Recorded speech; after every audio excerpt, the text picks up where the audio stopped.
കേരളത്തിൽ വായനാശീലം വളർത്താൻ ജീവിതം സമർപ്പിച്ച മഹാനാണ് പി.എൻ. പണിക്കർ.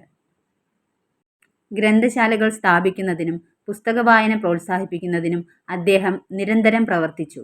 അതുകൊണ്ടാണ് അദ്ദേഹത്തെ കേരള ഗ്രന്ഥശാല പ്രസ്ഥാനത്തിൻ്റെ പിതാവ് എന്ന് വിളിക്കുന്നത്. 1909 ആലപ്പുഴയിൽ നീലമ്പേരൂരിൽ ജനിച്ചു. പുതുവായിൽ നാരായണ പണിക്കർ എന്നാണ് മുഴുവൻ പേര്.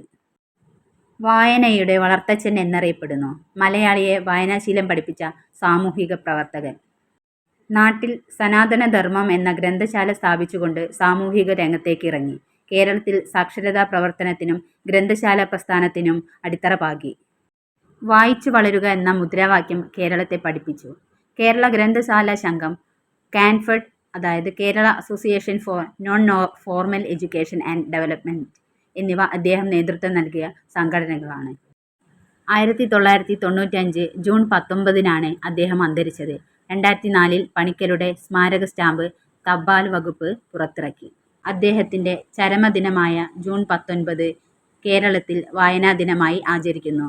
ജൂൺ 19 മുതൽ 25 വരെയുള്ള ഒരാഴ്ച കേരളത്തിലെ വിദ്യാഭ്യാസ വകുപ്പ് വായനാ വാരമായും ആചരിക്കുന്നു.